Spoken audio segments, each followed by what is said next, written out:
Welcome back. Afrobeats has become one of the most eclectic and exportable sounds in contemporary music, mixing everything with rap, dancehall, R&B, house, all together. It has transcended the shores of the African continent and has become a worldwide favorite. Now, in an industry that is highly genre dominated, there are artists that are staying true to their unique sounds in a highly competitive and thriving industry. We have one of them joining us. He is loved by all and sundry all around Africa. He's won the hearts of millions around the continent. He's a soul, reggae, pop artist with a unique sense of style and sound, and a fan following that stays loyal through every season. He joins us this morning to discuss how he has remained consistent amidst the competition and rise to the top. We have with us Ric Hassani. Hello. And we're matching in black. It's as if we planned it. Yeah, I feel like we planned it actually. You know, it's what they say about great minds. Yeah, great minds think alike. Yeah, Indeed. me, you, Nelson Mandela, Oprah Ooh, Winfrey. talk about it. Yeah.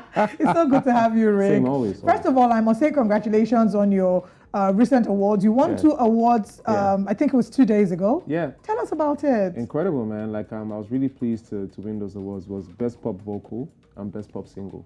Yeah. Great. Yeah. And you have managed to carve a niche for yourself. Right. But I would imagine, of course, that's the clip where he was receiving his award and came with a very interesting speech. A very interesting speech that has gotten people talking. Well, congratulations. I would say you deserve this and all the other flowers that you have gotten and continue to get. Thank you. But I know it mustn't have, it certainly must not have been easy. Yeah. Starting out at a time when your sound wasn't the mainstream sound and you had to really work your way to the top. Yeah. What was that beginning time for you like? It was a very difficult time. I had to stick with what I know. My personality is when I'm in a place where I'm not sure of the environment, I stick with what I know only. You know what I mean? So the kind of music that I make is what I know how to make. It's what I know how to make well. So I just stuck with it and just said, you know what, I'll have my time. Let me keep doing what I know how to do. So you were never tempted to change at some point? Nope. I can't change. I can't do what I don't know. You know what I mean? Like, I just felt like everybody's doing their best. Everybody's doing their own best. It just so happens that maybe their own best is what's popular now. And that's fine. You know, time will come when my own best will be more popular. So. Quotes by Ric Hassani in 2022. Let's now bring in Osalge in on the conversation. And I'm sure that Osalge has something. Osalge, before you ask, I want to ask you, what's your favorite Ric Hassani song? So Thunderfire You is probably what everyone's going to run to. But there's a time that he posted on Twitter. It was a short clip of the Ibejuleki song. I think probably like a 30 seconds clip of a performance.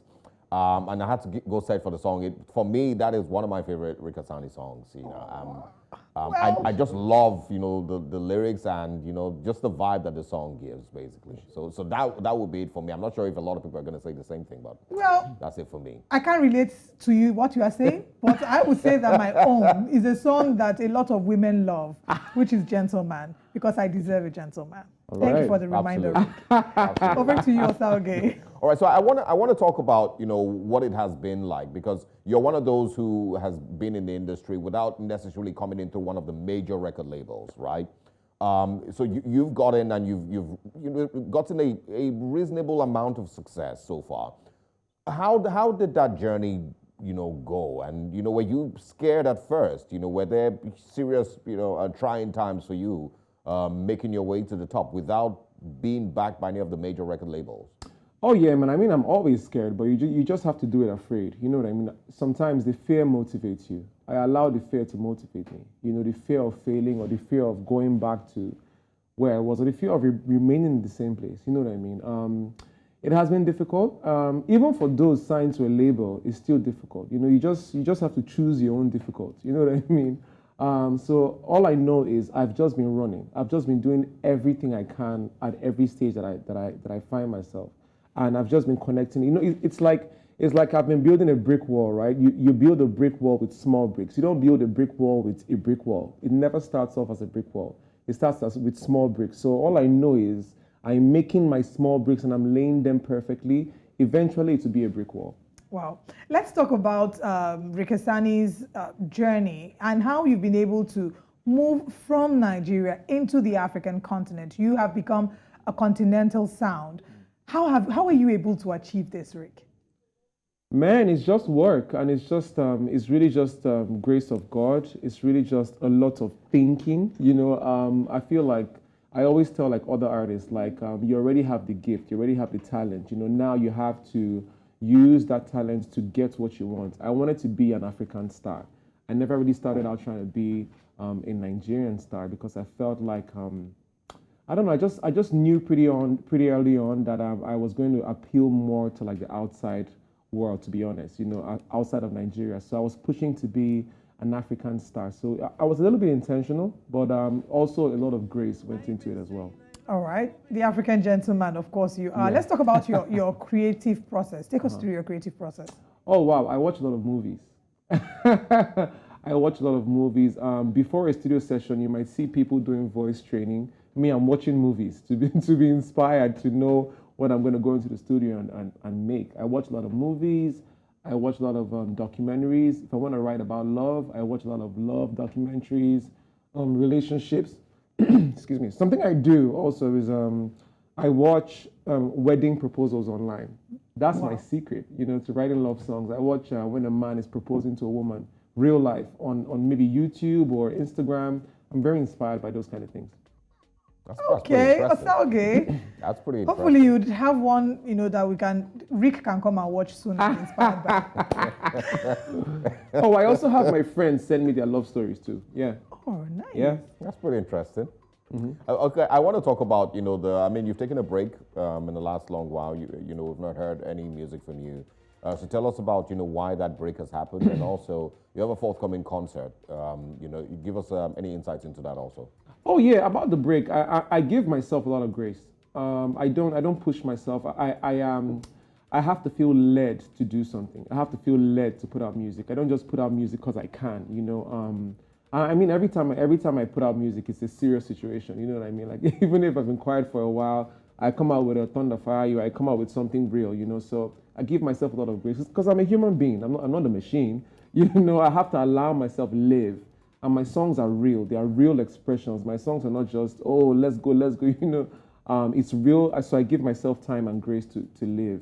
And yes, it's going to be a dirty December. First time in Nigeria. I'm headlining a major event center. I can't wait for you guys. If you want information about it, go to my page, check it out. Incredible. I can't wait to see you guys, man. Oh, Rick is doing a lot of big stuff. Rick, thank you for being, very honest and vulnerable with us, talking about how you give yourself a lot of grace. I'd like to ask you if you sometimes feel the pressure. There's so much, like they say in social media parlance, the pressure is getting wetter. Yeah. There's a lot of pressure to be a certain way, pressure to look a certain way, pressure to have certain types of hits, pressure to have so much money in your bank account. Do you feel this pressure, Rick, and how do you handle it? At all. I really enjoy my life. I enjoy myself. I'm not, I feel like why people or why artists or why celebrities feel that kind of pressure is they soak themselves into who they are and what they're doing and just the delusion that's around it in a way. They forget to be human beings. You know what I mean? So I don't feel those pressures at all.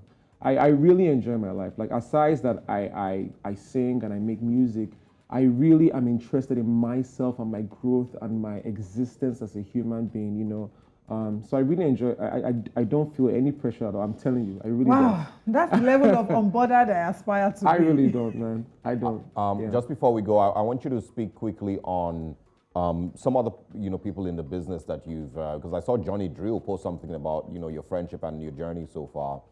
So is there other people in the whole industry that you've also, admired, and you really would give a shout out to, in the time that you guys have been in the Oh yeah, man. First off, again, shout out to my good friend Johnny Drill. Johnny is an incredible human being. The thing about me is I like human beings. There are celebrities and there's also two different work. You know what I mean? And Johnny is such a great guy, man. Just such a good guy. I'm also good friends with Two-Face. He's a great guy. Good friends with Daria Talade as well. Yeah, man, big shout out to these people. I'm also really a big fan and a big respecter of Paul Play.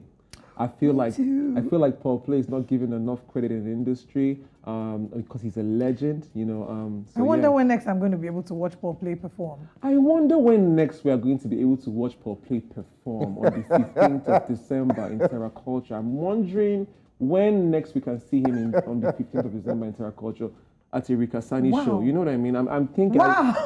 when can it happen? When? God, please make it happen on the 15th of December. I don't usually How get did you see that starstruck, coming, Ollie? but I'm having a bit of goosebumps now because he's a part of my childhood and my puppy love stories. So thank you so much, Ric, for being a part of the show.